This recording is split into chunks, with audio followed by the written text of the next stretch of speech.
makin lama gue ninggalin Indonesia itu yang makin sadar kayak Indonesia banyak banget potensinya, banyak banget orang pintar di Indonesia Iya. yang bisa compete di luar gitu. Betul. Tapi somehow misalnya gitu kita dibanding Korea misalnya, Iya. Korea itu kecil kan relatif di Indonesia. Betul. Dan kalau kita ngeliat 1950 gitu, income per kapita kita aja berapa kali, Indonesia aja berapa kali Dari income per Korea. kapita.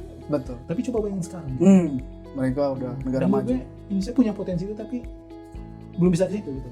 Pak Nur Zaman adalah Associate Professor di bidang International Business di Alliance Manchester Business School, University of Manchester. Fokus riset beliau saat ini berada di intersection antara international business dan strategi. Gimana caranya lu yang punya full time job juga Gina kan student Ya, S3 itu bisa besarin Nasmia sampai sekarang itu cerita unik dan keseruannya gimana, Bro? Sekarang itu kalau dua-duanya kerja sih mulai usia 9 bulan udah bisa. Sebenarnya. Oke. Usia 9 bulan ya. Ya. Itu ganti popok, lu bisa ganti popok dong? Oh bisa banget dulu. Dulu mandiin itu gue juga tuh waktu dia masih. Oh gitu? Iya. Ngasih makan siapa? Ngasih makan, kalau masaknya gue. Masaknya lu? Di Eropa kan lebih menghormati jam kerja. Iya. Jadi tanpa punya anak pun orang nggak mau kan ganggu jam kerja. Apalagi udah punya anak gitu. Jadi WA jam WA itu nggak ada sama sekali misalnya. WA nggak pernah ada tentang kerjaannya? Nggak tentang Email Tapi itu jam pun berapa orang paling juga malam, selalu- Bro? Orang itu cenderung jam 5 itu udah berhenti email. Responsible finance itu satu-satunya area di mana orang kiri Iya. sama orang aliran ideologi kanan terutama religius Ah. bisa duduk bareng dan setuju. Mereka cuma beda pendapat kalau udah ngomong topiknya kemudian aborsi. Jadi mereka setuju kayak kita ini harus ini satu-satunya topik di mana orang kiri dan orang kanan bisa duduk Bisa bareng, setuju. Dan menariknya, ironinya, ini ngomongin duit.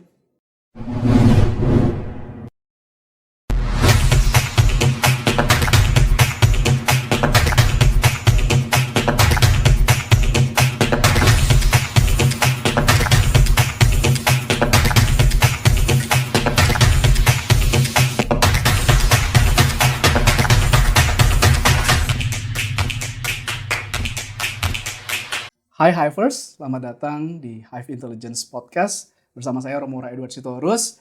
Kali ini kita akan membahas topik yang baru, yang sangat menarik, yaitu bagaimana kita bisa belajar dari sistem ekonomi dan juga sistem pendidikan dari negara United Kingdom atau Inggris Raya.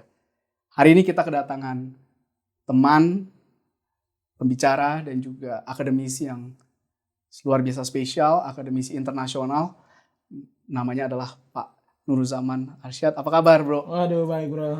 Waduh, ini beruntung sekali nih bisa ketemu padahal lagi datang dari Manchester ya. Ya, ya udah sebulan lah di Indonesia ya. Di Indonesia ya. Terima kasih loh bisa menyempatkan. Kehormatan lah diundang di Hive Intelligence Podcast lah. Thank you banget waktunya, Bro. Jadi Pak Nur Zaman ini kita udah kenal dari tahun 2011. Iya, kita join bareng hampir berbarengan ya, Bro, di Sampurna University. Kalau nggak salah sih lu lebih dulu. Lebih dulu gua ya. Satu semester atau kayak 3 bulan gitu. Iya. Habis itu Bro Nur Zaman atau sering kita panggil Bang Eman ini join dan kita diskusi kolaborasi sampai 4 tahun ya di sana. Oh iya, kurang lebih ya. 4 tahun. 4 tahun ya. Betul. Kemudian dirimu dapat beasiswa dan juga sekolah di Rutgers. Ya, Rutgers ya. Rutgers ya. Kemudian aku masih nyari tuh, akhirnya berangkat ke Oklahoma. Jadi sejak itu sampai sekarang kita baru ketemu sekarang ya? Iya. 2000. Berarti udah lama banget. Kan itu kita terakhir ketemu 2015. 2015. Iya, udah 11 tahun berarti. 11 tahun akhirnya ketemu lagi, luar biasa. Tapi beliau nih nggak berubah nih. Tetap awet muda. Nah, yang nggak berubah Romora justru. Makin tambah ganteng, berubah dikit tambah ganteng. Nih, kalau gue udah uban sana sini. Tambah keren aja Bang Iman ini. Jadi Pak Nur Zaman adalah Associate Professor di bidang International Business di Alliance Manchester Business School, University of Manchester. Beliau memulai pendidikannya dari Universitas Indonesia, kemudian lanjut studi master di Tilburg University di Belanda, hingga tadi mengambil gelar dokter di Rutgers University di Amerika Serikat. Fokus riset beliau saat ini berada di intersection antara international business dan strategi, kemudian juga membahas mengenai tanggung jawab sosial perusahaan atau corporate social responsibility, perilaku perusahaan multinasional di emerging market seperti Indonesia dan seterusnya, penanaman modal asing atau FDI, dan tata kelola responsible business. Jadi banyak yang udah beliau teliti, dan beliau nih bisa dicari di Scholar Google ya, salah satu yang paling produktif nih menulis di riset di jurnal-jurnal internasional. Menuju ke sana lah. Menuju, memang sangat humble nih beliau nih. Beliau ini juga salah satu orang yang berhasil go internasional. Artinya akademisi Indonesia yang berhasil bekerja di dunia internasional, di UK. Nah, mungkin ini nanti yang akan kita bahas, Bang Iman, tentang itu. Tapi juga kita ingin banyak belajar tentang negara UK, bagaimana social safety net-nya, bagaimana mereka membangun ekonomi negaranya. Ini nanti kita ingin belajar supaya mungkin ada inspirasi yang bisa kita tiru atau pelajari untuk negara Indonesia. Tapi sebelum itu, kita akan rapid fire question dulu. Oh iya. Ya, ada beberapa question yang akan kita tanyakan. Mungkin dijawab cepat aja, natural aja. Yang pertama nih Bang Iman, lebih kaget waktu ke Manchester pertama kali itu cuacanya atau harga sewa? Cuacanya. Cuacanya ya? Oh. Karena pindah dari Amerika ya, jadi harga sewa justru lebih rendah kan? Oh, lebih rendah ya? Iya. Oh. Lebih rendah lah. Cuaca sih yang kaget, karena waktu pindah summer tapi dingin gitu. Betul. Hujan lagi, sering hujan. Iya. Sama kayak di London juga ya? Ya, lebih parah sebenarnya. Manchester tuh lebih parah kalau dari segi cuaca, lebih jelek daripada London. Oh gitu? Iya. Lebih daerah utara? South di Inggris itu, di England, South England itu lebih banyak kena sinar matahari daripada yang di North. Manchester agak North, jadi iya. jarang.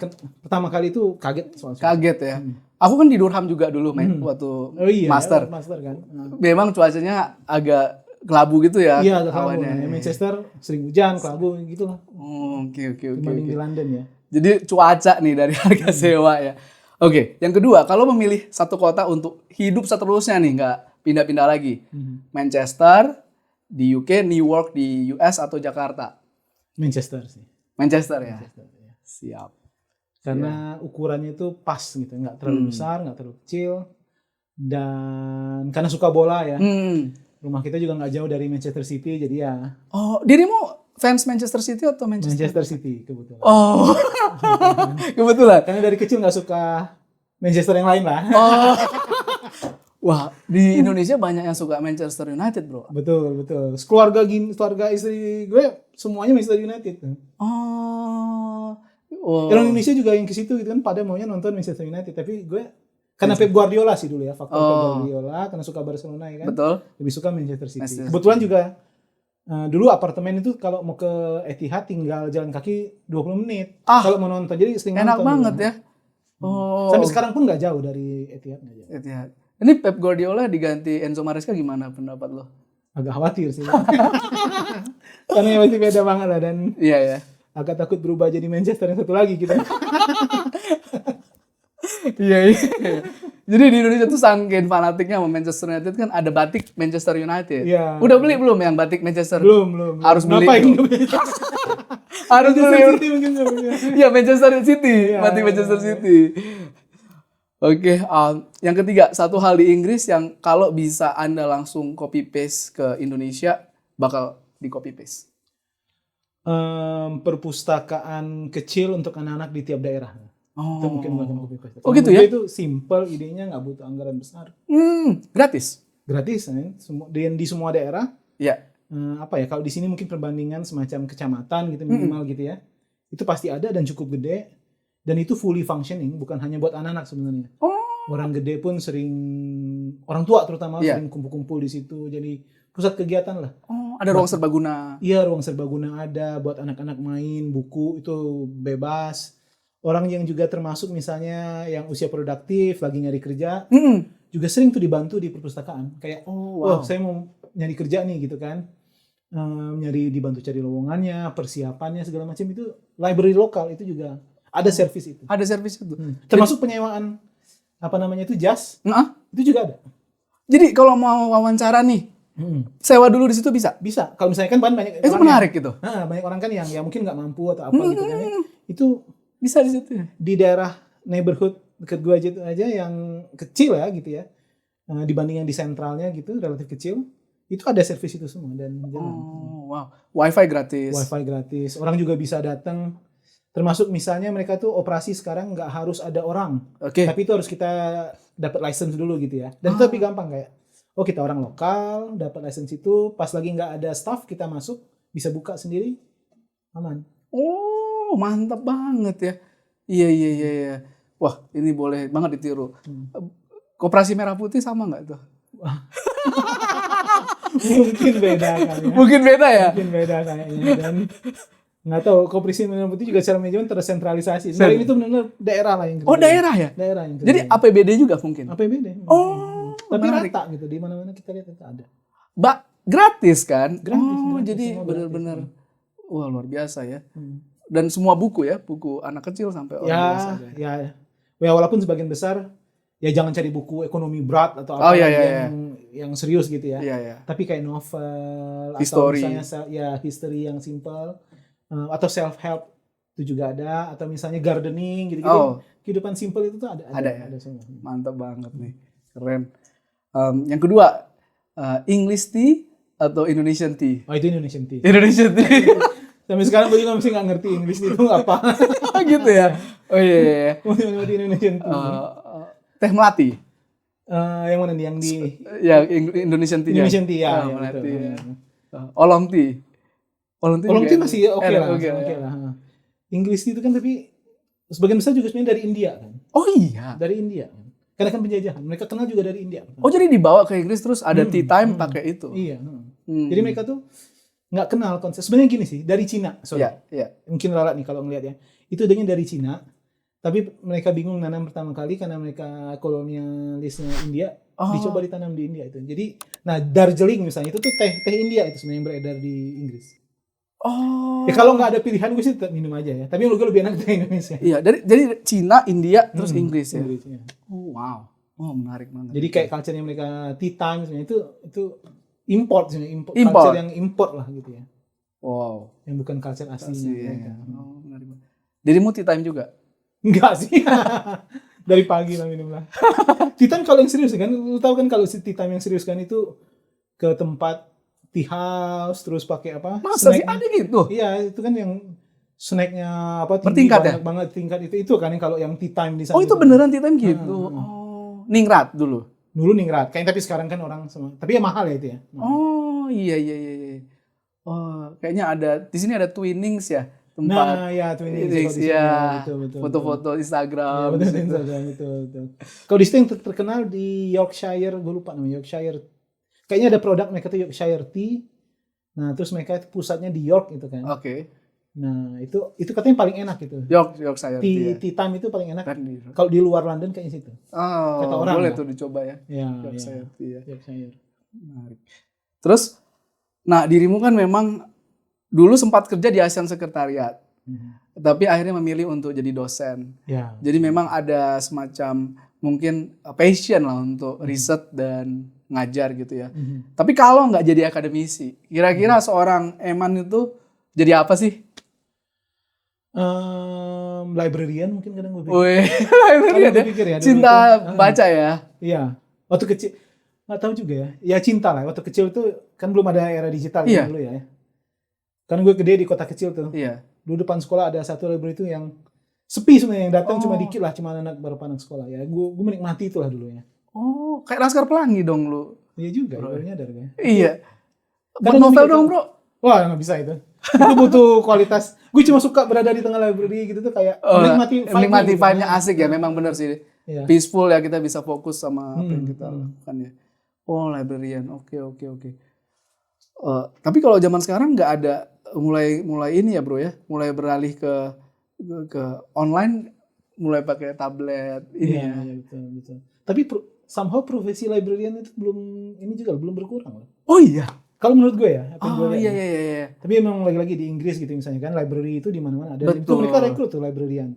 Di kampus juga librarian itu mereka jadi tempat nanya kalau soal data kan. Oh iya benar, kan? benar. Jadi kita dulu juga kan di Sampurna kalau kita mau nanya soal data ini ke librarian kan. Ya, siapa dulu librarian kita ya? Itu siapa tuh Mas, itu siapa namanya dia? Jago main bola kan? Iya. Lupa lagi gue namanya. Mohon maaf. Nah, satu kata yang menggambarkan Indonesia.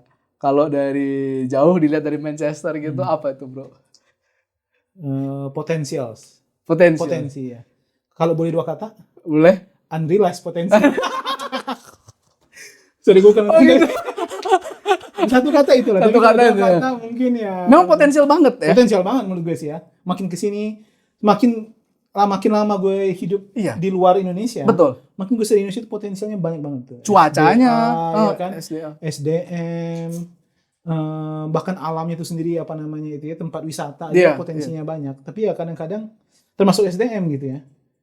Banyak yang tidak terrealisasi gitu. Dan ya gue cuma bisa ngomong doang juga, tapi gue juga nggak tahu ya gitu gimana. Tapi itu ya yang kalau makin jauh gue dari makin lama gue ninggalin Indonesia itu yang makin sadar kayak Indonesia banyak banget potensinya. Banyak banget orang pintar di Indonesia. Iya. Ya kan? Iya. Yang bisa compete di luar gitu. Betul. Tapi somehow misalnya gitu kita dibanding Korea misalnya. Iya. Korea itu kecil kan relatif di Indonesia. Betul. Dan kalau kita ngelihat 1950 gitu, income per kapita kita aja berapa kali? Indonesia aja berapa kali? Dari Korea. Betul. Kalau nggak salah $59 income per kapita Korea. Tahun 1950 yang bayangin kayak $59 gitu kan. Iya. Kita tuh berapa kali itu kalau nggak salah tahun 1950. Tapi coba bayangin sekarang. Gitu. Mereka udah negara dan maju. Indonesia punya potensi itu tapi belum bisa ke situ gitu. Betul, banyak faktor ya. Mungkin nanti kita bisa bahas juga saat kita ngobrol ekonomi ya bro ya. SDA Korea nggak punya sebanyak kita. Iya ya, populasi jauh lebih sedikit. SDA nggak sebanyak kita. Terus di atasnya ada Korea Utara. Di atas ada Korea yang konflik, iya. Menarik memang ya. Ini menarik banget. Nanti apa sih yang bisa kita unlock ya dari Indonesia sebenarnya ini mungkin Bung Eman bisa sharing apa yang ada di Inggris dulu mungkin ya. Boleh. Nah, mungkin sebelum masuk ke akademik pengen ngobrol tentang keseharian di Inggris. Bang Eman kan tinggal di Manchester yang sebenarnya tuh di situ banyak juga penduduk Muslim ya. Banyak. 22% ya. Mungkin kali ya. Betul. Dan Asianya 21%. Iya. Wah luar biasa juga ya. Jadi sangat-sangat internasional dong nih kota. Sangat-sangat internasional. Walaupun kadang-kadang orang bikin komen yang sebenarnya agak berborasi ya kayak ini nggak berasa kayak Manchester, berasa kayak di Bangladesh misalnya gitu kan. Ya kadang gue nganyain juga gitu kan ya. Ya tapi memang kota kayak Manchester gitu, bahkan London gitu ya beberapa daerah tertentu kan sudah sangat internasional ya. Betul. Student population. Iya. Apalagi kalau kita ngomong di level master kan sebagian besar asing. Iya. Sebagian besar tuh asing. Satu kelas itu mungkin 90% itu, ada nggak sih bro? Bisa jadi. Bisa jadi. Asing. 10% lokal ya? Makin kesini tuh malah makin tinggi asing. Kalau gue perhatiin. Iya. Dibanding 2020 ketika gue ngajar tuh orang Inggris yang ngambil master itu masih ada sekitar belasan lah mungkin gitu. Okay. Sekarang itu menipis. Walaupun faktornya bisa jadi mereka dapat kerja setelah lulus S1 langsung ya. kerja. Karena waktu gue gabung kan COVID kan susah nyari kerja orang. Jadi orang mungkin lanjut master dulu. Tapi kampus tuh sangat-sangat berasa internasional ya. Sangat-sangat berasa internasional. Kadang juga jadi sejujurnya mungkin bisa jadi ada masalah juga. Masalahnya apa? Banyak karena ada limpahan student internasional dari Cina dan India dan relatively mereka untuk bisa sekolah di situ kan punya duit lah, ya kan. Nah jadi banyak orang bikin bisnis yang meng-cater itu. By bisnis ini terutama maksud gue bukan restoran atau apa, properti. Nah jadi banyak misalnya bangunan baru nih di Manchester ini masalah nih. Bangunan baru, dahan kosong dikit dibikin jadi bangunan baru. Betul. Apartemen yang mewah banget. Wow. Mewah gitu. Iya. Dan mereka itu bukan nyari apa namanya, bukan sewa. Mereka nyari sewa tapi bukan orang lokal. Bukan orang lokal. Ya karena orang lokal nggak mampu itu. Harga mereka tuh udah gila. Harga mereka bisa 2.000. Katanya ada yang sampai 3.000 pound per bulan. Per bulan berarti sekitar 45 juta lebih, 50. Iya, sekarang bisa 60 kalau 3.000 ya. Bisa 60-an juta kan. Ya. Bisa hampir 70. Per bulan. 70-an itu per bulan. 70 juta per bulan. Ada yang paling mahal banget ya. Tapi rata-rata itu sekarang sekitar mungkin menjelang angka 2000-an lah. Yang orang lokal dengan pendapatan di lokal itu kayak siapa yang mau tinggal di sebenarnya ya benar. Karena gaji bersih orang ya mungkin di kisaran 2.500 rata-rata gitu kan. Jadi siapa yang mau tinggal di situ? Jadi mereka yang tinggal di situ siapa? Sebagian besar kadang-kadang itu mahasiswa internasional. Astaga. Dan kadang orang mikir kayak so what? Itu kan mereka mampu bayar, mereka ngasih duit ke betul, tapi properti tanah kan nggak nambah. Iya, terbatas ya. Akhirnya penggunaan tanah banyak make ke situ. Mm-mm. Orang lokal kemudian jadi pricing out. Oh. Banyak orang lokal tuh yang nggak mampu. Oke. Makin kesini tuh makin bahaya housing crisis, yang orang lokal nggak mampu nyewa apartemen di tengah kota. Iya. Mereka terpaksa nyari rumah gitu kan di pinggir. Di pinggir pun kemudian banyak itu yang beli cash asing. Oh. Gue bukan anti asing nih, tapi itu yang terjadi ya. itu yang terjadi kemudian housing crisis. Gitu. Iya. Kalau Kasian orang di beberapa negara Eropa kan ada yang subsidized apartment gitu ya, Bro. Iya, iya. Kalau ini nggak terlalu subsidized. Di Inggris ya? tuh ada, subsidized apartemen, tapi sebenarnya nggak begitu banyak. Nah sekarang juga jadi banyak perdebatan itu di Inggris karena banyak juga refugee atau imigran gitu yang baru datang. Mereka ditaruh di subsidized apartemen. Oke. Nah, ya kan, orang lokal yang kemudian income-nya rendah, tapi butuh kemudian merasa kayak kok dikasih ke sana sih. Jadi ada alasannya juga kenapa isu imigran itu muncul ya. Paham. Kita juga nggak bisa ngelak kayak semua anti imigran semua anti imigran itu rasis. Iya. Belum tentu sebenarnya, karena kadang-kadang banyak juga mereka tuh mulai dari isu ekonomi. I see. Yang menurut gue harus diaddress gitu oleh pemerintah. Tapi penyebabnya sebenarnya bukan imigran kan? Betul. Kenapa sih housing crisis? Emang gara-gara subsidized apartemen diambil imigran? Sebenarnya enggak. Itu kecil kan, ada tapi kecil. Sebenarnya ya karena itu. Sistem kapitalisme yang kayak ini banyak student asing, kita cater semua, bangunan dibikin semua buat mereka. Akhirnya orang pricing out. I see. Iya. Ini bukan imigran per se yang menyebabkan masalah itu. Menarik ya.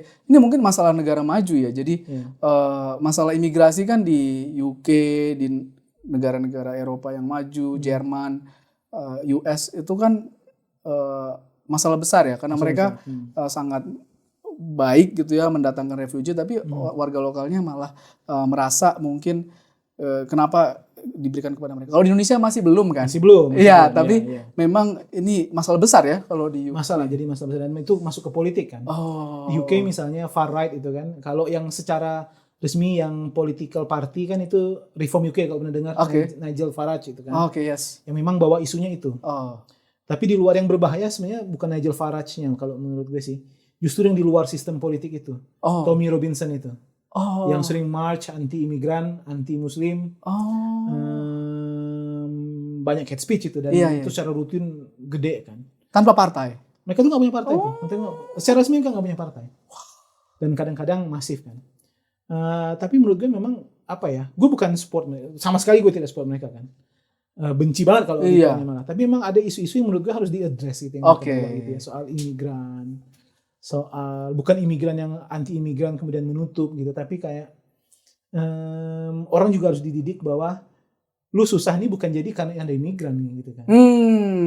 Lu susah nyari rumah bisa jadi bukan karena imigran kok. Gitu. Bisa jadi karena kemudian sistemnya itu dibikin untuk kemudian mengcater orang mahasiswa asing yang punya duit. Betul. Kemudian dibolehkan beli rumah itu di Inggris kan dibolehkan tuh orang asing beli dibolehkan tuh. Boleh. Bebas. Wow. Kalau di sana kan masih di ini kan. Tapi yang jadi kendala sebenarnya kalau mortgage. Jadi sebenarnya imigran tuh sulit beli rumah. Kenapa? Karena kalau dia nyari mortgage ya. Karena kemudian ke bank, ini pengalaman kita dulu juga. Tahun 2022 kita nyari rumah tuh. Kita udah pede tuh, wah rumah ini bagus ya dan relatif harganya terjangkau lah gitu kan. Kita udah pede mau bikin viewing.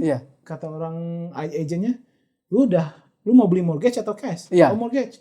Kalau mortgage harus ada surat dulu dari bank bahwa lu memang eligible buat mortgage. Kita kontak bank, kata bank, wah kita nggak bisa ngasih mortgage kalau lu belum 5 tahun. Jadi imigran dipersulit. Iya. Nah tapi rumah itu kemudian yang banyak beli siapa? Betul. Bukan imigran, itu kayak developer Hong Kong. Sebenarnya itu developer. Dia beli cash karena dia kan dia nggak bisa beli mortgage nih. Tapi mereka beli cash. Mereka beli cash banyak. Terus ini tapi terjadi juga di Amerika, tapi juga mulai terjadi di Inggris. Ini soal ini BlackRock investment. Pernah baca nggak? Mereka beli tuh di neighborhood berapa biji, mereka bagusin dulu, ya kan? karena itu bagus, kemudian jadi apa namanya? Bukan property tax ya. Kalau di Inggris itu bukan property tax, tapi council tax jadi naik. Oh. Karena dianggap ini income udah tinggi kan. Oke. Walaupun council tax di UK itu bukan tergantung income orang di situ ya. Oke. Tapi tergantung kayak tahun 1930 ini value-nya berapa. Paham. Cuma mereka beli kayak beberapa biji, 10 biji misalnya satu area. Betul.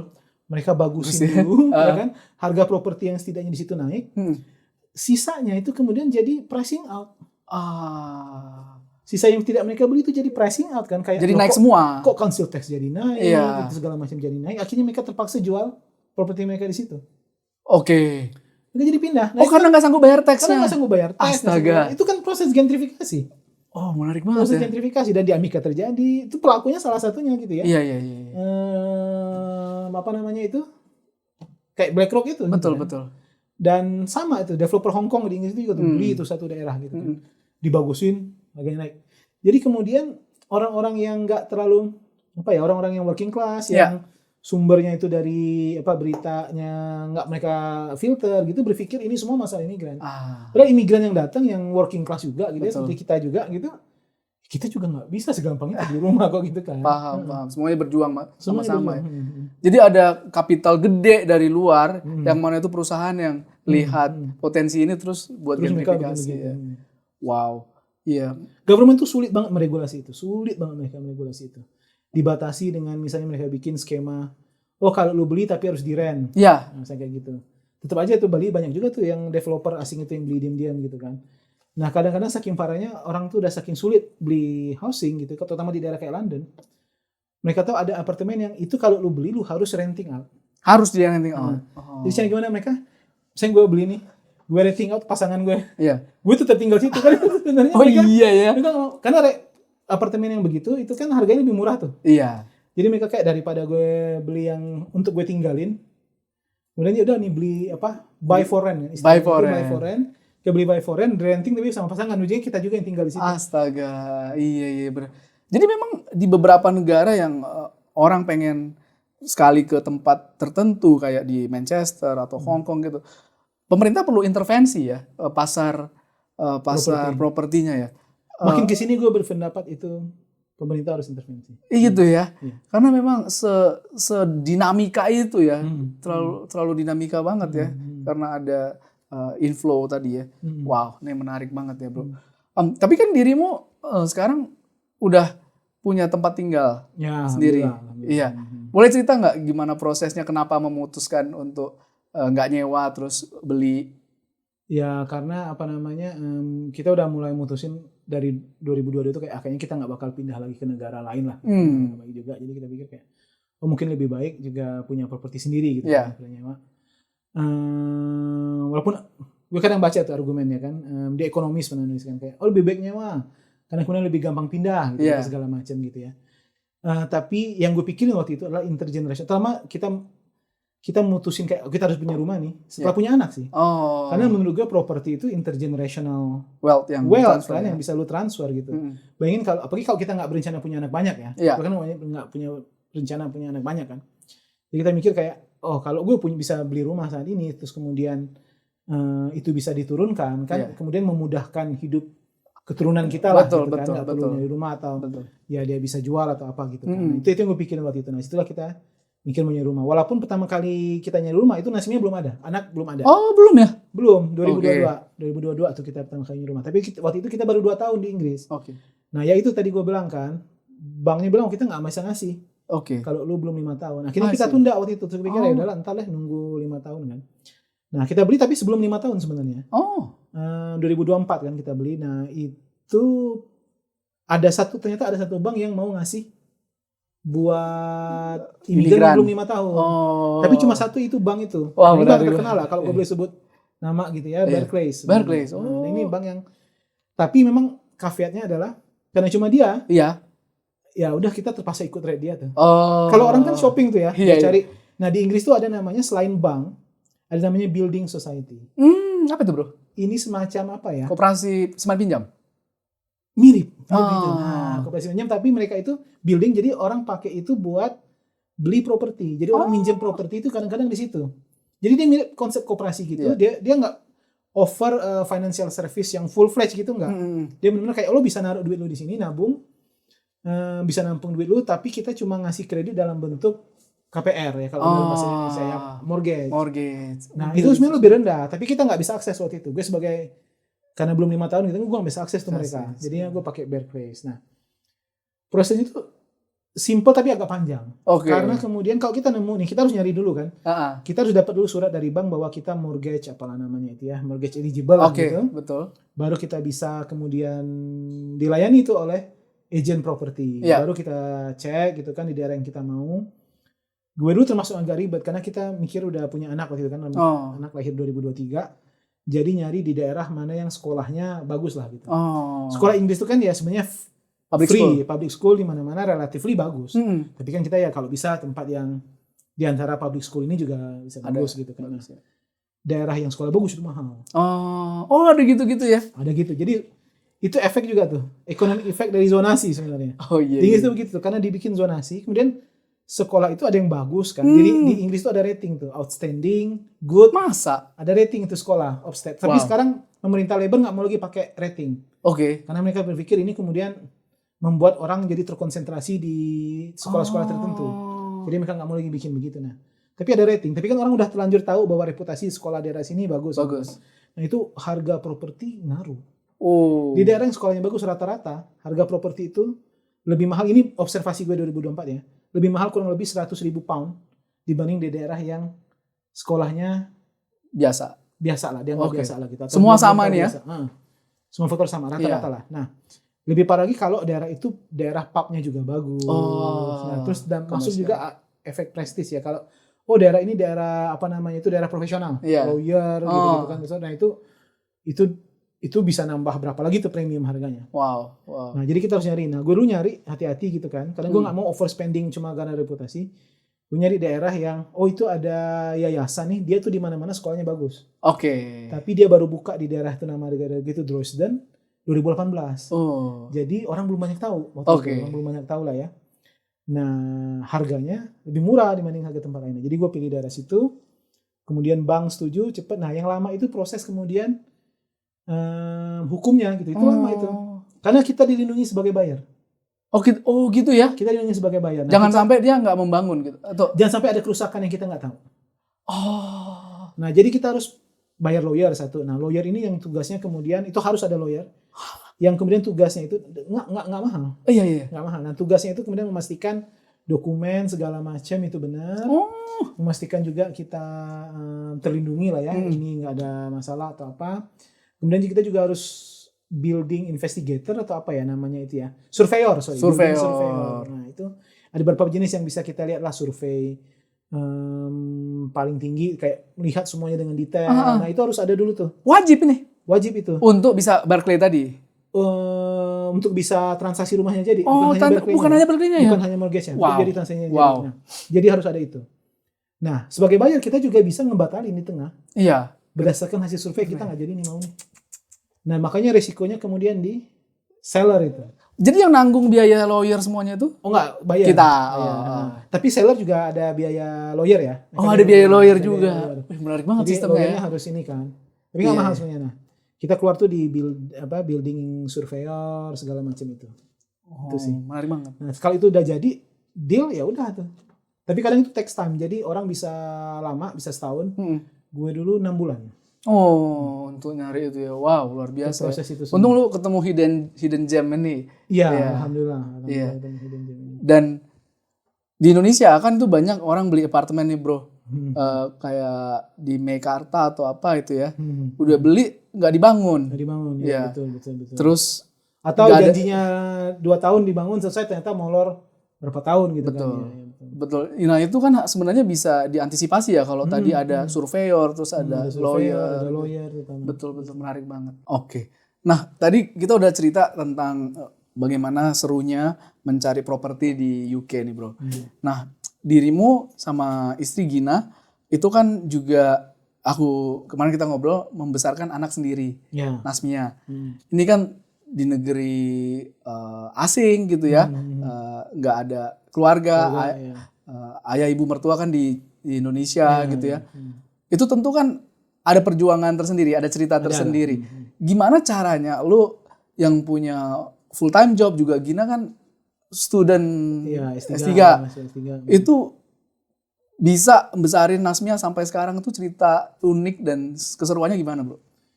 Ya, alhamdulillahnya juga karena mungkin jenis pekerjaannya kita bukan yang 9 to 5 ya. Gitu kan. Dan akademik di UK kan ya nggak harus datang. Oke. Nggak harus datang rutin lah gitu ya. Oke. Nggak harus ngantor kan. Iya. Gue ke kantor cuma sejak Nasmia gitu ya. Iya. Cuma kalau ngajar. Oke. Nah, alhamdulillah juga gara-gara COVID, meeting itu selalu ada opsi hybrid sekarang ya kan. Jadi Astaga. kalau meeting ya hybrid lah. Walaupun sejujurnya meeting hybrid nggak begitu efektif kalau menurut gue ya. Tapi gue dulu ya udahlah, selama 2 tahun itu gue meeting sebagian besar gue online. Udah tenure track juga gitu ya. Kurang lebih ya, gitu ya. Jadi kan juga ada yang masalahin kan. Gina juga kan karena mahasiswa S3 dan kemudian udah fokus ke riset kan. Atau Nasmia lahir itu dia udah nggak ada kelas tuh. Jadi ya lebih banyak di Manchester. S3-nya Gina di London, King's College London. Oke. Makanya dia tahun pertama masih harus sering ke London. Oke. Tapi setelah tahun kedua pas Nasmia lahir itu kan di awal tahun keduanya dia, akhir tahun pertamanya dia PhD. Iya. Nah, itu akhirnya jarang tuh ke London. London cuma setahun sekali pas PhD conference dia. Nah ya menariknya ya bagaimanapun tapi itu nggak membuat gampang juga ya namanya juga raising anak gitu kan, dan kita nggak ada keluarga. Terus yang kedua di sana ya kalau mau pakai nini mahalnya minta ampun kan. Berapa per jam, Bro? Wah gue nggak tahu itu, tapi per jam itu bisa 25. Gue rasa sekitar itu. Astaga. Ya kan? Nah, tapi orang kalau misalnya daycare gitu masuk kalau masih daycare muda itu kan ya mahal banget jadinya kan. Sekarang itu kalau dua-duanya kerja sih mulai usia 9 bulan udah bisa. Sebenarnya. Oke. Usia 9 bulan ya. Ya, dulu itu 3 tahun, dimajuin jadi 2 tahun. Oke. Sekarang itu 9 bulan. 9 bulan. Karena pemerintah butuh orang banyak kerja kayaknya. Oh iya. Udah deh. Dengan kita kita kasih subsidi 9 bulan gitu kan. Nah, jadi kalau mau masuk tuh bisa, tapi kita dulu milih kayak ya udahlah kita aja yang ngurusin gitu kan. Betul. Dengan nature pekerjaan gue yang nggak harus ngantor, Gina juga nggak harus ngantor, ya udah kita. Tapi ya berat, dan orang itu kan sering bilang kayak work life balance. Gue dulu jujur aja nggak ada balance itu. Begitu ya? Ya trade off gitu, trade off.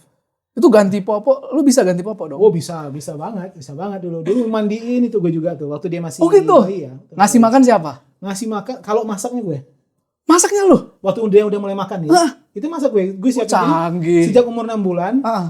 Itu kan kalau kita dulu simple ya, karena kita ngikutin cara orang situ kan. Iya. Dilatih karena kita dilatih di situ. Sama petugas kesehatan gitu kan ya. Dulu waktu dia 6 bulan itu makanannya masih yang simple kan. Oh iya. Yang cuma direbus gitu ya sampai kuat. Nah, itu yang nyiapin apa tuh gue tuh. Termasuk ketika udah mulai berbumbu sampai sekarang selalu gue sebenarnya. Tiap hari dong, pagi-pagi dong? Iya, kalau gue lagi harus ngajar ya gue siapin pagi. Pagi sebelum berangkat. Nah,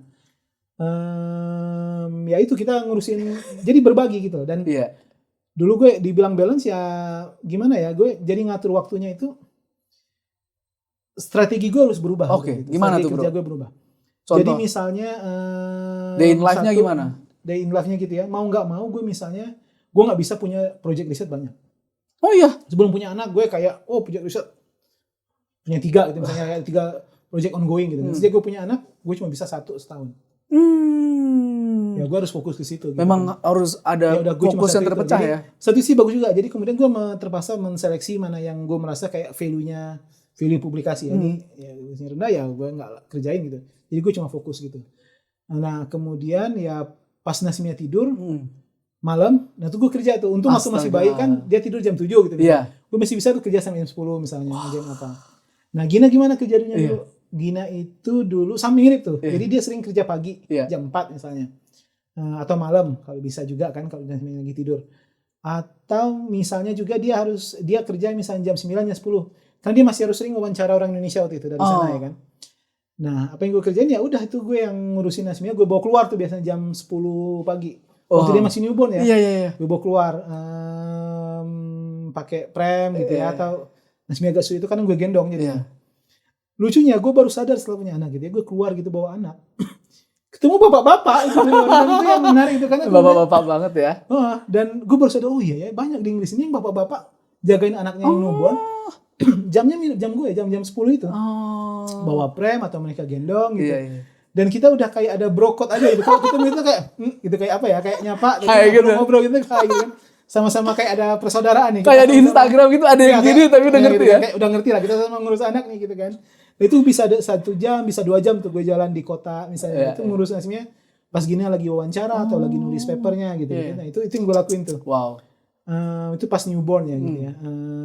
Terus kemudian ya kerja itu jadinya ganti-gantian gitu. Kayak pas lu kerja, gue nggak kerja gitu kan. Pas dia wawancara, gue yang jagain, bawa keluar gitu-gitu. Tapi banyak juga kita yang udah kita berdua tuh ke stay and play di library di mana. Biarin dia main gitu ya. Biarin dia main. Ada kegiatan juga kan biasanya kan, ada kegiatan baca buku. Ya berat nggak sih? Ya berat waktu itu kan nggak ada neni gitu kan. Berat sih ya berat, tapi somehow gue enjoy ya. Dan juga kemudian sistem mendukung kan. Iya. Kantor gue juga sejak gue tahu gue punya anak gitu, secara institusi itu mereka mendukung lah gitu ya. Orang itu takut dengan kayak, kalau lu punya anak, lu akan fokus itu. Orang tuh nggak berani juga kayak gangguin macam-macam. Nah, dan secara ini juga kan di Inggris, di Eropa kan lebih menghormati jam kerja. Iya. Ya nggak sih? Iya. Jadi tanpa punya anak pun orang nggak mau kan ganggu jam kerja kan. Tanpa punya anak. Apalagi udah punya anak gitu. Jadi WA jam WA itu nggak ada sama sekali misalnya. WA nggak pernah ada tentang kerjaannya? Nggak tentang email. Email itu jam berapa paling malam, bro?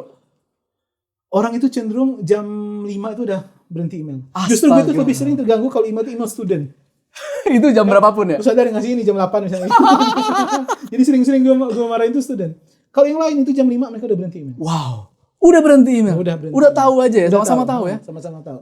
Dan gue dulu di ketua, kalau di kita mungkin kaprodi ya istilahnya. Kalau gue tuh head of research group gitu kan. Itu udah tahu bahwa gue punya anak dan gue fokus ke anak gue. Ya udah dia nggak banyak ganggu gitu. Dan sebagai akademisi juga kita kan kerjaan kita nggak banyak berurusan sama orang lain ya. Betul. Kecuali sama co-author gitu-gitu kan. Bukan administrasi. Banyak ya. Nah, kebetulan gue juga nggak ada posisi administrasi waktu itu kan. Sekarang juga sih sebenarnya. Tapi ya jadi nggak banyak terganggu lah. Dan lu bukannya suka kerjaan administrasi, bro? Enggak sama sekali. Dari zaman sempurna. Gue bukan bilang kerjaan administrasi itu nggak guna, gue menghormati itu nggak guna. Gue itu nggak punya kedisiplinan ngerjain kerjaan administrasi. Jadi fokusnya nggak ada aja ya. Pernah itu setelah Nasmia umur 2 tahun itu kan, kepala riset group tuh pernah nanya tuh ke gue, pernah bilang lah, kalau lu mau promosi, dia bilang, lu harus ngambil posisi program director, MSc program director. Kalau PhD program director biasanya agak lebih senior kan, bisa kita MSc program director. Nah, waktu itu bilang, gue nggak bisa karena gue mau fokus ke anak gue. Dan gue bilang sebenarnya juga hati-hati kalau nunjuk gue jadi program director, ada anak atau nggak ada anak, karena jangan-jangan bangkrut tuh program kalau atau gue misalnya research director, nah itu gue nggak bisa tuh. Mungkin paling mendekati mungkin gue mau milih itu ya, tapi research director itu tugasnya alokasi budget research. Alokasi budget research. Oke, gue bilang mungkin gue mau posisi research director, tapi kampus bangkrut gue bilang. Kadang sebanyak itu kan. Sebanyak itu gue akan approve aja tuh. Tahu-tahu kampus rugi $2 miliar kan, kayak mending lu nggak usah deh. Gitu. Sebenarnya program director itu berurusan sama mahasiswa MSc, sama ranking, yang gue nggak punya kedisiplinan. Jadi lu memang lebih suka riset lah ya? Gue punya riset, ya. Kalau 1 semester atau 1 tahun berapa kali kelas ngajar, bro? Di situ karena macam-macam posisi nih ya. Posisi itu gue tuh kebetulan TNR, Teaching and Research. Nah, Teaching and Research dibikin, ya udah gue cuma dari 2 semester, gue cuma ngajar di 1 semester. Hah? Gue cuma ngajar di 1 semester. Are you gue gak bohong. Really, bro? Jadi semester 1 gitu ya. Mulai dari September sampai Januari. Itu gue gak ngajar. Astaga. Plus summer gue gak ngajar kan. Jadi sebenarnya gue tuh gak ngajar mulai dari Mei. Mulai dari Mei sampai Januari gue tuh gak ngajar. Astaga, bisa gitu ya? Jadi kalau ada penawaran-penawaran tertentu silakan ya, Mei sampai Januari. Itu makanya gue tuh fleksibel. Gue tuh cuma ngajar dari dibikin sama program head of program gue. Bikin gue ngajar dari Januari sampai Mei cuma 1 semester itu. Tapi gue dibikin ngajar 1 mata kuliah S1. Itu 2 jam. 10 pertemuan. Mata kuliah S2 total 10 pertemuan, tapi gue dibikin cuma ngajar 8 pertemuan. Ada orang. Nah, itu 3 jam per pertemuan. Nah, sama mata kuliah S3. Nah, mata kuliah S3 ini paling enak. Cuma 3 pertemuan. Betul. Itu. Plus kan S3 kan independen ya. Betul. Jadi kita kasih paper selesai kan. Jadi kan lu yang diskusi, lu yang baca, lu yang diskusi kan. Jadi kayak itu memang mata kuliah paling enak lah. Tapi kan biasanya mereka nanya-nanya gitu nggak? Ya nanya, tapi kan kita kan ya kadang jujur ya, kalau sama S3 gue lebih open kan, kayak gue nggak tahu ya gue nggak tahu. Iya benar. Jadi gue lebih ya berasa nggak ada beban sebenarnya ngajar mata kuliah 3 tuh kayak nggak ada beban. Asik Grading ya. mahasiswanya juga cuma 4 misalnya kayak gitu. Iya, Kita mikir kan, betul betul. grading apa yang mau lu gradingin sih Iya, gitu. Kayak 4 juga kayak nutup mata aja. Lebih berat di S2 sebenarnya, lebih S2 tuh karena intense. Lebih banyak ya? Lebih banyak. Banyak sebenarnya kalau gue sih kalau cuma mahasiswa ya sekarang tuh S1. Oh iya. Tapi kan S1 itu dia cuma 2 jam, nggak perlu ada ini, tugas juga lebih sedikit. Kan. Nah S3 itu yang lebih intens gitu, dan orangnya apa namanya lebih ini ya. S2 di Inggris itu kan gue ngerasa lebih intens ya. Intens. Dibanding Amerika. Iya 10 bulan kan? 10 bulan dan ada riset. Iya, kan, ada riset. Tugasnya banyak. Jadi ngajar pun jadi intens itu di S2. Oh, di S2. Rasanya. Ngajar mata kuliah apa di S2, Bro? Apa tadi namanya responsible business in global environment. Makanya jadi matching ke riset gue tentang responsible business. Jadi responsible business in global environment. Jadi konteksnya global ya. Jadi multinational company. Bagaimana dia meng-create social impact yang positif gitu. Yeah. Walaupun ya kadang orang bisa argue dan banyak orang-orang tua juga bisa argue kayak kenapa bisnis harus create social impact? Asik. Kayak Nestle lah ya sering dipakai bisnis case-nya kan. Oh, tentu. Iya, Nestle. Nestle itu paling sering itu. Paling sering gitu ya. Betul.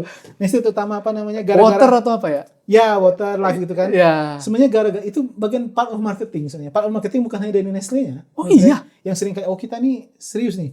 Tapi part of akademik juga. Bener, dari akademik sering pakai banget. Tahu nggak siapa advisor Nestle yang bikin project mereka tentang responsibility? Karena spesifik itu, Nestle ini paling sering dipakai ketika diskusi tentang yang namanya konsep shared value. Oh. Ya kan, shared value creation atau creating shared value. Sering disingkat begitu kan, CSV. Siapa yang bikin konsep CSV ini? Michael Porter. Oh, yang terkenal juga dengan Diamond segala macam di bisnis. Iya. Nah, dia tuh ngejual projectnya itu. Dan siapa klien dia ketika dia bikin project itu? Nestle. Makanya dia bikin lah itu case study. Akhirnya orang berpikirnya kalau lu ngomong responsibility pasti lu ngomong Nestle. Ya itu karena case study-nya kemudian share value itu dari si Michael Porter yang nulis. Dan itu sebenarnya klien Michael Porter. Semacam komisaris atau advisor lah Porter ya harusnya. Porter udah bener bro. Iya. Oh gitu cerita. Iya. Gue gak tau dia komisaris banget. Tapi dia tuh kayak Michael Porter ini kan jujur aja dia tuh kayak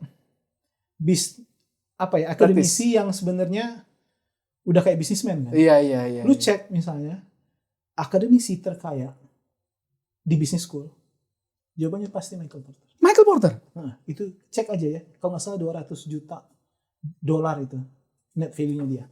Wah, karena competitive advantage matrix itu ya? Karena dia punya consulting on the side. Oh. Dan itu apa yang dia jual di consulting. Jadi itu tadi kan apa namanya? Stakeholder apa namanya tuh? Awalnya kan Diamond Porter. Ya kan, Porter's Diamond segala macam gitu kan. Terus yang konsep comparative advantage yang segala competitive analysis segala macam yang dia pakai itu. Terus yang responsibility itu creating shared value. Astaga, pinter banget dia pakai itu. Dan kemudian bagus juga ya. Jadi satu sisi dia karena ada klien, dia jadi bisa kayak laboratorium dia tuh klien dia sebenarnya. Dan kemudian itu jadi feeding research-nya dia. Jadi feeding case study-nya dia. Satu sisi orang ini pun udah dijadiin laboratorium sebenarnya.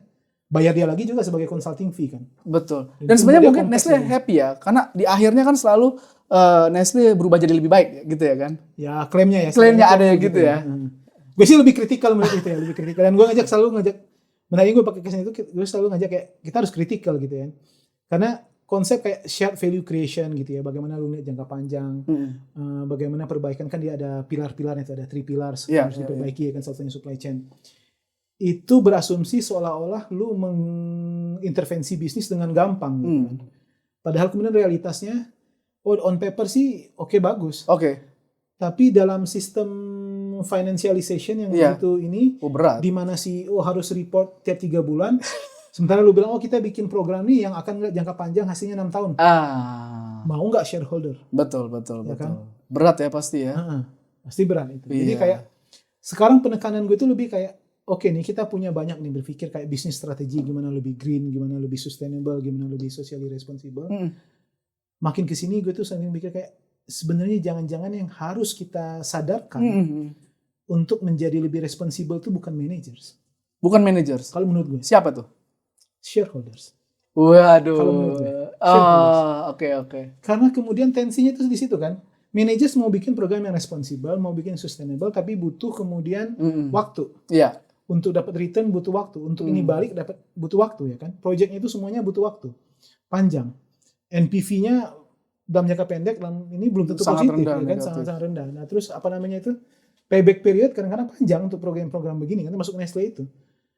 Kemudian ya ini harus apa namanya ya, investment rationally harus diallocate ke situ kan. Betul. Rationally ya. Iya. Tapi kan investor banyak tidak rasional. Mereka maunya bukan tidak rasional juga. Gue sulit juga ngomong ini apakah tidak rasional. Iya.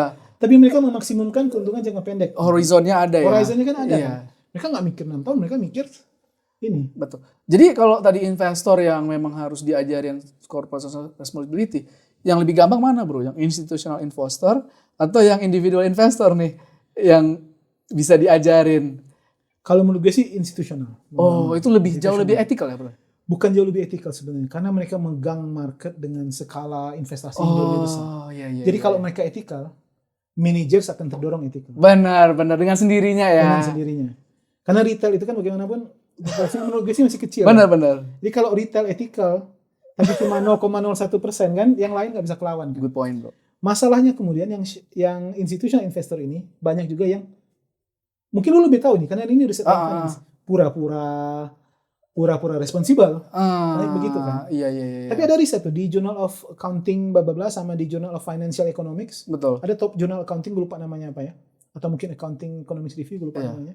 Yang lihat bahwa hedge fund atau institutional investor yang ngakunya hijau, yang ngakunya sustainable, yang ngakunya responsibel, itu sebenarnya dari segi financial return sama aja dengan yang tidak. Sama aja dengan I see. Bahkan mereka cenderung perform lebih worse. Ya kan? Tapi mereka juga yang mulai banyak menyerap isu responsibel, mereka juga lebih open dengan proposal manajemen yang fokus ke responsibility atau green. Jadi gue ngeliat sisi optimismenya di situ aja lah. Iya. Bahwa ada harapan ini. Betul. Kalau investor institusional maju. Kalau aku tahu sih yang misalkan institutional investornya itu kayak Vanguard gitu ya. Dia yang sifatnya mungkin long term. Nah, mungkin karena dia horizonnya long term, dia bawa itu juga ke investasi ke perusahaan-perusahaan yang punya long term value. Iya, betul. Tapi kalau active investor yang bukan kayak Vanguard yang pasif gitu ya, punya index fund gitu. Mungkin dia jadi lebih tadi short horizon pengen cepat. Mereka kalau itu agak berubah gitu kan. Masalahnya kadang-kadang banyak mereka itu yang ngakunya doang tuh sebenarnya gitu kan. Dan juga kadang-kadang masalah kan institutional investor, bagaimana sih kita memvaluasi sebuah program sustainability, responsibility itu kan nggak gampang valuasi. Return on investment susah sulit di-assess ya kan, social impact itu sulit di-assess ya kan? Dan dampaknya ke profitability sulit lagi di-assess ya kan. Yang sering menjadi masalah di situ. Nah, kadang-kadang masalahnya juga institutional investor ngambil cara gampang kan. Mereka pakai apa namanya itu, ya udah mereka ngeliat ESG score. Gampangnya aja ya, yang third party index ya. Ya, ini kan sering, ini metode investing sering pakai juga kan. BlackRock tuh kan pakai itu tuh. Ya udah nih, kalau ESG score lu di bawah sekian atau rating lu di bawah sekian, kita nggak mau taruh. Iya. Ini kan kadang jadi masalah ya, karena kayak misalnya nih perusahaan mining. Yang inherently dia akan pollute sebenarnya. Iya. Tapi kalau lu bikin program sustainable mining, sustainable pura-pura ini sustainable mining kayak really how mining can be sustainable kan belum ada sebenarnya kan. Itu kan kayak benar-benar packaging ya sejujurnya gitu kan. Mungkin ada yang nggak setuju. Tapi kalau menurut gue itu mungkin bisa yang nggak setuju silakan komen ya. Tapi sustainable mining itu bagi gue kayak lu pura-pura aja sustainable sebenarnya kan. But let's be honest, we need mining anyway. Iya. Let's be honest gitu kan. Nah, BlackRock itu tetap tuh mereka atau senjata paling gampang. Senjata. Ini kan yang di Amerika dijual ke masyarakat, karena itu kan berbahaya kan. Nggak in any way lu nggak bisa tuh jadi socially responsible ya kan. Program itu. Tapi karena mereka bikin program pura-pura kayak kita bikin program yang apa ya semacam kayak seolah-olah kita responsible seolah itu ESG score mereka naik. Iya. BlackRock masuk aja tuh. Nggak peduli mereka ya kan. Karena memang returnnya tinggi juga ya. Dianggap kayak terus ESG score lu bagus kok, mereka bilang gitu kan. Masalahnya apa? Padahal mereka nggak ngeliat detailnya. Jadi masih ada greenwashing, masih ada social washing itu. Masih ada ya? Terjadi di situ. Social washing, oke, betul. Makanya tahap berikutnya itu kan dari yang ini adalah ada juga exclusionary kan, sistem shareholder investment responsible finance, responsible investment kan yang ya udah nih kalau industrinya gue anggap kayak mining, kayak senjata, pokoknya gue nggak mau invest. Ada juga yang pakai begitu kan. Iya. Tapi ini ya kelemahannya begitu kan, kayak kemudian apakah semua di industri itu kemudian lu pukul rata? Betul, terbatas banget ya Terbatas jadinya. banget jadinya ya kan. Nah, tapi yang paling advance kan ya tadi yang gue bilang kan, impact investing atau bentuk lainnya ya apa namanya? Apa tadi itu namanya? Activism. Shareholder activism. Yang harus dan sekarang udah mulai ya. Dan menurut gue ini menarik kalau kita bahas finance, apa namanya responsible finance. Ini sering jokes gue bikin di kelas kalau boleh juga nih. Responsible finance itu satu-satunya area di mana orang kiri, orang aliran ideologi kiri, maksud gue ya, orang aliran ideologi kiri sama orang aliran ideologi kanan, terutama religius, bisa duduk bareng dan setuju. Mereka cuma beda pendapat kalau udah ngomong topiknya kemudian aborsi. Jadi mereka setuju tuh, oh kita ini harus orang religius. Karena responsible finance itu kan dimulai dari mana? Betul. Dari religius loh. Iya. Dari Catholic Church. Oh. Quaker, terus Quaker juga, Quaker aliran Protestan. Iya. Gue nggak begitu bang, tapi Quaker aliran Christianity gitu kan, yang kemudian kita nggak mau nih invest yang sin. Betul. Sin stock mereka bilang kan. Jadi mereka eliminate. Di Islam juga Islamic finance itu, kan, yang kemudian kayak kita nggak mau invest di alkohol, nggak mau invest di rokok misalnya gitu kan, yang kemudian berubah jadi responsible finance. Jadi orang religius itu setuju dengan responsible finance. Orang kiri juga kan, oh invest itu harus yang responsible. Jadi ini satu-satunya topik di mana orang kiri dan orang kanan bisa duduk bareng, setuju, dan menariknya ironinya ini ngomongin duit. Iya jadi, ya, bisa gitu. Topik duit itu satu-satunya orang kiri dan orang kanan bisa setuju. The minute ada orang ngomong kayak, tapi gimana kita bahas aborsi? Nah, jadi bubar itu. Bubar itu kiri dan kanan. Di situ langsung bisa langsung berpisah mereka. Tapi menarik banget nih. Responsible finance itu topik yang sengaja gue tambahin beberapa tahun terakhir ini karena bagi gue itu topik menarik banget ya. Menarik banget. Apa yang menjadi perbedaan dari sisi ekspektasi saat ngajar? Ada nggak? Atau sebenarnya sama aja? Gue ngerasa kayak ekspektasi dari segi student gitu ya. Dari sisi student, dari sisi universitas. Nah, gue ngerasa kalau dari universitas itu beda sih. Beda ya? Beda ya? Bedanya itu adalah kemudian UK dan US itu lebih banyak ngasih kita kebebasan. Kebebasan. US terutama ya, kalau lu rasanya. UK itu gue ngerasa nggak lebih bebas, bukan berarti omongan kita diatur ya. Tapi kayak UK itu banyak paperwork yang nggak perlu gitu. Dan sekarang itu makin repot juga ya Great Inflation ini karena ada AI kan. Iya. Orang tuh pada di Inggris itu kan sangat essay based ya. Dibanding di Amerika yang masih boleh kita ada ujian apa, bahkan ada pilihan ganda kan. Iya. Oh iya benar. Di Inggris tuh nggak ada itu, dan essay based kan. Dan essay sekarang jadi prone dengan AI kan. Jadi orang tuh pada stres, banyak pengajar itu pada stres kan, kayak bagus semua.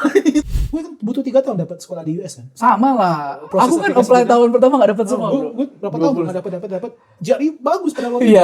Iya. Tapi kenapa gak dapat? Karena setelah gue ngobrol di dalam ya, mereka pada bilang sebagian mungkin gak tahu karena lu lulusan Belanda loh itu padahal. Bukan sih. Iya, tapi Tilburg mah terkenal bro. Beberapa tahu. Nah, beberapa yang tahu Tilburg itu yang manggil gue. Beberapa yang enggak itu gue lewat dulu. Jujur aja itu. Oke.